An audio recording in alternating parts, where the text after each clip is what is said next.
En attendant, face à l'urgence, certains prennent des initiatives pour le moins originales et qui font grincer des dents. La Corrèze a choisi d'attirer par courrier 50 000 généralistes d'autres départements. Marie-Candice Delouvrier, Olivier Combe et François Garle. Pour réussir à le voir, il faut parfois patienter 3 ou 4 jours. Seul médecin à temps plein pour 1700 habitants, le docteur Enkar est totalement débordé ces jours-ci, avec jusqu'à 40 consultations par jour. On envoie un, on se concentre sur la pathologie, on voit le suivant et on enchaîne. Vous n'avez pas le temps de parler avec vos patients? Pas comme on voudrait. Ils étaient pourtant 5 médecins sur le secteur il y a encore quelques années, tous partis en retraite. À ce rythme, le docteur Enkar ne cache pas qu'il ne tiendra plus longtemps tout seul. Vous seriez prêt à accueillir un collègue de Paris, de Marseille? Plusieurs même. Où ils veulent.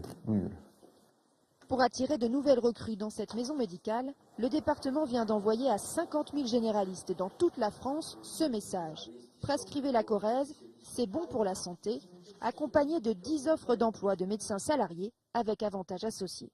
Temps de travail, 35 heures annualisées, mise à disposition d'un secrétariat médical et d'une équipe administrative. Pour un salaire de 4 à 6 000 euros net selon l'ancienneté, apparemment convaincant. On a une dizaine de réponses avec 3 rendez-vous fermes pour les semaines qui viennent.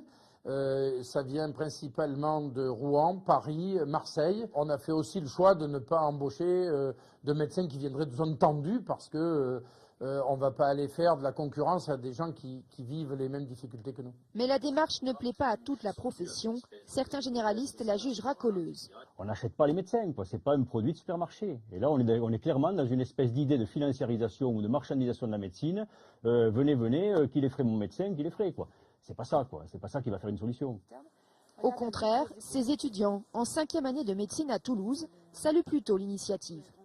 Est-ce que c'est débauché? Je ne sais pas. C'est montrer ce qui se fait, donner une information. Et ça peut peut-être faire des émules au niveau d'autres, sur Toulouse, dans d'autres régions, ou chez moi à Narbonne. Vous iriez par exemple en Corrèze? Moi non. Moi c'est pas du tout juste un investissement qui est très particulier. Moi je suis pas prêt à faire ça. C'est vraiment un mode de vie. C'est presque un métier qui est différent en fait. Le département leur propose aussi des bourses pour financer leurs études s'ils s'engagent à venir en Corrèze. Très peu ont accepté malgré l'urgence. Un habitant sur 6 dans ce département est privé de médecin traitant.